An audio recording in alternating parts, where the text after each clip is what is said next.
السلام علیکم ورحمۃ اللہ وبرکاتہ۔ رمضان کا مہینہ چل رہا ہے اور ہم لوگ قرآن مجید خوب پڑھ رہے ہیں۔ جب بھی آپ قرآن مجید کو پڑھیں تو اس کے بعد دعا ضرور کریں اور مجھے اپنی دعاؤں میں ضرور یاد رکھیں۔ جب ہم لوگ قرآن مجید پڑھ لیتے ہیں تو ایک بڑا مسئلہ ہمارے سامنے یہ پیش آتا ہے کہ قرآن مجید کو کیسے بخشیں، اور قرآن مجید بخشا نہیں جائے گا تو قرآن مجید قبول نہیں ہوگا۔ ہمارے معاشرے میں یہ سمجھا جاتا ہے کہ قرآن مجید کو اگر نہیں بخشا تو یہ ہمارا سارا پڑھا ہوا پینڈنگ میں چلا گیا، ابھی اس کا ثواب کوئی نہیں ملے گا۔ تو کچھ ضروری مسائل ہیں قرآن مجید کو بخشنے کے سلسلے میں، یہ آپ اچھے طریقے سے سمجھ لیں۔ دیکھیے، آپ جتنا بھی قرآن مجید کو رمضان کے مہینے میں پڑھیں گے وہ آپ کے نام اعمال میں لکھ جائے گا۔ آپ ایک پارہ پڑھتے ہو فوراً لکھ جاتا ہے، 2 پارے پڑھتے ہو فوراً لکھ جاتا ہے، قرآن مجید پورا ہو جاتا ہے وہ بھی لکھ جاتا ہے کہ اس بندے نے ایک قرآن مجید پڑھ لیا۔ آپ 2 پڑھتے ہو تو نام اعمال میں لکھ جاتا ہے کہ 2 قرآن مجید اس نے کمپلیٹ کر لی ہے۔ اس کو آپ بخشو یا مت بخشو، بخشنے کا مطلب کیا ہوتا ہے؟ بخشنے کا مطلب یہ ہوتا ہے کہ جو کچھ ہم نے پڑھا ہے ہم اس کا ثواب اپنے مرحومین کو پہنچا دیں۔ تو یہ آپ کی چوائس ہوتی ہے، آپ اگر ثواب پہنچانا چاہو تو پہنچا سکتے ہو، نہیں ثواب پہنچاؤ گے تو ایسا نہیں ہوگا۔ یعنی اگر آپ قرآن نہیں بخشو گے تو ایسا نہیں ہوگا کہ اس کا پڑھے ہوئے کا آپ کو ثواب کوئی نہیں ملے گا، وہ تو آپ کے نام اعمال میں درج ہو گیا۔ کوئی بھی نیکی آپ کرو وہ آپ کے نام اعمال میں درج ہو جاتی ہے، کوئی بھی نیکی، چھوٹی سے چھوٹی نیکی، بڑی سے بڑی نیکی، وہ نام اعمال میں درج ہو جاتی ہے۔ تو قرآن مجید ہم جتنا بھی پڑھتے ہیں وہ ہمارے نام اعمال میں لکھ دیا جاتا ہے۔ اب اس کو بخشنے کا مطلب کیا ہے؟ بخشنے کا صرف اتنا مطلب ہے کہ کیا آپ اس کا ثواب اپنے مرحومین کو پہنچانا چاہتے ہیں؟ اگر پہنچانا چاہتے ہیں تو بخش دو، اور اگر نہیں پہنچانا چاہتے تو وہ آپ کے نام اعمال میں سیو ہے، وہ کہیں نہیں بھاگا جا رہا، وہ کہیں بھی نہیں جا رہا ہے۔ جیسے کہ ہمارے موبائل میں میموری کارڈ ہوتا ہے نا، تو ہمارے موبائل میں میموری کارڈ ہوتا ہے تو جو بھی ڈیٹا ہے ہمارے فوٹوز وغیرہ ویڈیو سب وہ ہمارے موبائل میں ہیں، تو وہ کہیں بھی نہیں جا رہے، وہ ہمارے موبائل میں ہیں۔ اگر اس کو ہم سینڈ کر دیں کہیں تو سینڈ بھی ہو جاتے ہیں اور ہمارے موبائل میں بھی رہتے ہیں۔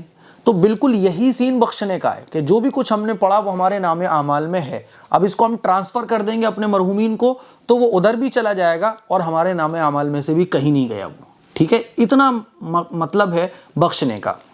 اب اگر آپ بخشنا چاہتے ہیں تو بخشنے کا طریقہ بالکل سمپل ہے، کسی بھی نماز کے بعد یا قرآن مجید کی تلاوت کے بعد یا جب بھی آپ بخشنا چاہو، بخشنے کا قرآن مجید کو کوئی فکس ٹائم نہیں ہے، ایسا نہیں ہے کہ اسی ٹائم آپ بخشو گے تبھی بخشا جائے گا، آپ جب چاہو جب بخش سکتے ہو۔ آج قرآن مجید مکمل ہوا، کل بخش دو، 5 دن کے بعد بخش دو، 1 سال کے بعد بخش دو، مت بخشو، مرضی ہے آپ کی، چوائس ہے آپ کی۔ اب قرآن مجید آج آپ کا کمپلیٹ ہو گیا، جب بھی آپ بخشنا چاہتے ہو تو فوراً دعا کے لیے ہاتھ اٹھاؤ، سورہ فاتحہ پڑھو، درود شریف پڑھو، ربنا آتنا پڑھو، اور اس کے بعد اللہ تعالیٰ سے دعا کر لو کہ اللہ یہ جو کچھ قرآن میں نے پڑھا تیری رضا کے لیے پڑھا، یا اللہ جو غلطی ہوئی ہوں اللہ معاف فرما دے، جو کمیاں رہ گئی ہوں معاف فرما دے، قبول فرما لے اللہ، ٹھیک ہے؟ قبول فرما لے، اور اللہ یہ جو کچھ میں نے پڑھا ہے اس کا ثواب میرے فلاں فلاں مرحومین کو پہنچ جائے، جس کو بھی آپ پہنچانا چاہتے ہو، جن کو پہنچانا چاہتے ہو ان کا نام لے لیں، ٹھیک ہے؟ مان لیجیے آپ پوری امت مسلمہ کو پہنچانا چاہتے ہیں یا جتنے مسلمان دنیا سے جا چکے ہیں ان کو پہنچانا چاہتے ہیں، تو آپ کہیں کہ اللہ جتنے بھی دنیا سے مسلمان جا چکے ہیں اب تک سب کو اس کا ثواب پہنچ جائے۔ بس آپ نے جب یہ کہا ثواب پہنچ جائے گا، اب آپ اپنی دعا کو کمپلیٹ کر لو۔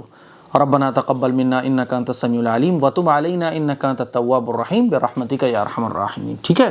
اپنی دعا کو آپ کمپلیٹ کر لو، قرآن بخش گیا۔ یہ ہے مطلب قرآن کے بخشنے کا۔ اب ہماری بہنیں، مائیں، ہماری بچیاں پریشان ہو جاتی ہیں کہ ارے قرآن پہلے ایک پڑھ لیا اب بخشا جائے گا، یا رمضان کے آخر میں بخشا جائے گا، پھر مولانا صاحب آتے ہیں، پورا ایک لمبا چوڑا دسترخوان لگاتے ہیں، کھانے سجائے جاتے ہیں، پھر مولانا آتے ہیں، پھر صاحب وہ سب لوگ جمع ہو جاتے ہیں، پھر مولانا بخشتے ہیں قرآن، اس کے بعد ایک گھر میں لگتا ہے کہ ہاں کچھ بخشا گیا ہے۔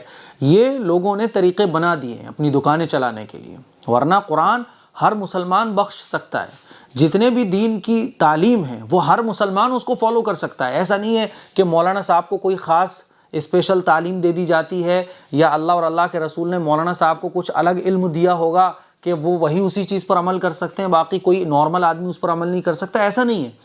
جو میں کر سکتا ہوں وہ آپ بھی کر سکتے ہو، فرق اتنا ہے کہ میں زیادہ پڑھ لیا، میں نے قرآن و حدیث کا علم میں نے سیکھ لیا، ورنہ وہ آپ بھی سیکھ سکتے ہو جو کچھ میں نے سیکھا ہے۔ اسی لیے ایسا نہیں ہے کہ وہ مولانا صاحب ہی بخشیں گے، ایسا نہیں ہے، آپ بھی بخش سکتے ہو۔ ہر مسلمان کو دین کا اتنا علم حاصل ہونا چاہیے کہ وہ کسی کا محتاج نہ ہو، صحیح غلط کی تمیز ہر مسلمان کو ہونا چاہیے۔ اسی لیے میں آپ لوگوں سے درخواست کر رہا ہوں کہ بالکل بھی ٹینشن میں مت پڑو کہ قرآن بخشنا ہے، آپ خود ہی بخشو جیسے میں نے آپ کو بتایا ہے۔ اب مولانا کے انتظار میں آپ رہتے ہو، پھر 1500 روپے کا ہدیہ بھی دینا پڑتا ہے، پھر صاحب دنیا بھر کے وہ دسترخوان سجانا پڑتے ہیں، یہ بالکل طریقے بالکل بے اصل ہیں، ان کا قرآن و حدیث سے کوئی رابطہ ضابطہ دور دور تک نہیں ہے۔